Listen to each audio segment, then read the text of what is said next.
मस्जिद में घुसने की बात तो बहुत दूर की रही। तो मस्जिद में क्या घुसेगा? मस्जिद की सीढ़ी पे आके बता।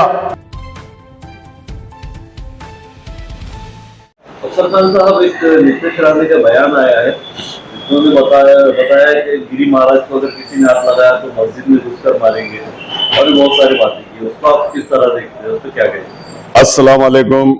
आपके माध्यम से शहर औरंगाबाद, मराठवाड़ा, महाराष्ट्र और पूरे देश को ये बताना चाहता हूं कि महाराष्ट्र में और देश में बीजेपी की सरकार है, बीजेपी की हुकूमत है दोनों जगह, और ये बीजेपी की हुकूमत का एक हिस्सा है। ये बीजेपी का आमदार है और बीजेपी का आमदार होने के बावजूद इस तरह की अगर ये भाषा करता है और दो समाजों में तेढ़ निर्माण करने की बात करता है, हिंदू और मुस्लिम करता है, तो इसके ऊपर होम मिनिस्टर भी उनका है, सीएम भी उनका है, पीएम भी उनका है। तो मैं अदबन गुजारिश करता हूं महाराष्ट्र सरकार से और महाराष्ट्र के महासंचालक और सभी एसपी साहब से, पुलिस कमिश्नर साहब से अदबन गुजारिश करता हूं कि इस तरह की भाषा अगर कोई करता है और ये दो समाजों में तेढ़ निर्माण करके, दो समाजों में नफरत फैला के जो बात कर रहा है, तो इसके ऊपर अंकुश लगना चाहिए और अंकुश लगाना चाहिए।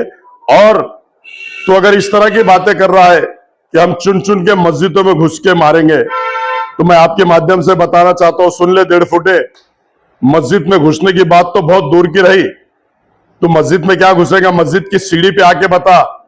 तो कौम का नौजवान सक्षम है हर तरह से निपटने के लिए।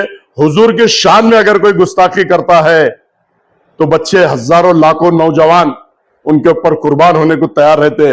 आप देखा होगा तूने, रामगिरी के ही खिलाफ तू जिसके बारे में बोल रहा है, उसके खिलाफ हजारों लाखों लोग रोड पर आए, धरने, मोर्चे, आंदोलन दिए, पुलिस स्टेशन का घेराव करे। लेकिन भारत रत्न डॉक्टर बाबा साहब अंबेडकर ने हमको संविधान दिया, हम उसके तहत बात करते हैं, हम लोकशाही पद्धति से बात करते हैं। तेरी तरह हम देश को बांटने की, देश में तोड़ने की ये भाषा हम वापरते नहीं। और अगर तू इस तरह की भाषा कर रहा है कि मस्जिद में घुस के हम चुन चुन के मारेंगे, तो इतना आसान नहीं है बच्चे।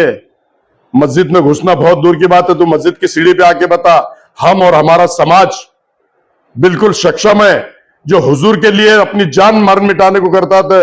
जो तू मस्जिद में घुसने की बात कर रहा हो, हमारे अल्लाह का घर है और तू अल्लाह के घर में घुसने की बात कर रहा है।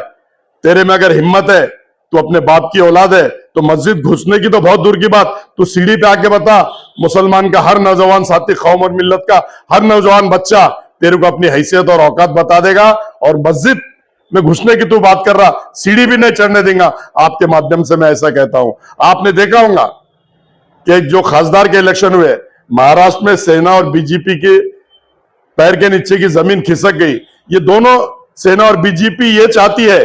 आपने देखा होगा रामगिरी महाराज का स्टेटमेंट, आपने देखा होगा ट्रेन में हमारे एक बुजुर्ग जा रहे थे, वो भैंस का गोश्त लेके जा रहे थे अपनी बच्ची से मिलने के लिए।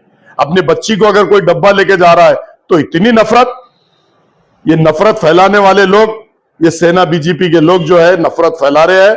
और इतनी नफरत फैल दी है कि एक दूसरे को भैंस के गोश्त के ऊपर, अरे आपको अगर इसके ऊपर पाबंदी करना है, इसको पाबंदी लाना है, तो इंपोर्ट एक्सपोर्ट कौन करता?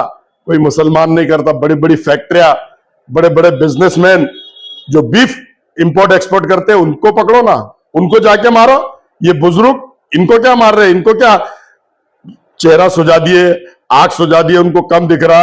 और अगर तुम में मर्दानगी है तो मुसलमान के कोई नौजवान साथी इसको भिड़ो, ट्रेन में, प्लेन में, बस में, रोड में, तो नौजवान हमारा कौम और मिल्लत का तुमको तुम्हारी हैसियत और औकात बताएगा। तुम एक बुजुर्ग को देख के चार मार रहे, और एक मुसलमान के नौजवान से भिड़ो, वो चारों को अकेला मारेगा। मैं आपके माध्यम से स्पष्ट कहता हूं, हमारी कौम और मिल्लत में इतनी क्षमता और इतनी ताकत है कि हर ताकत से टकराना जानता है।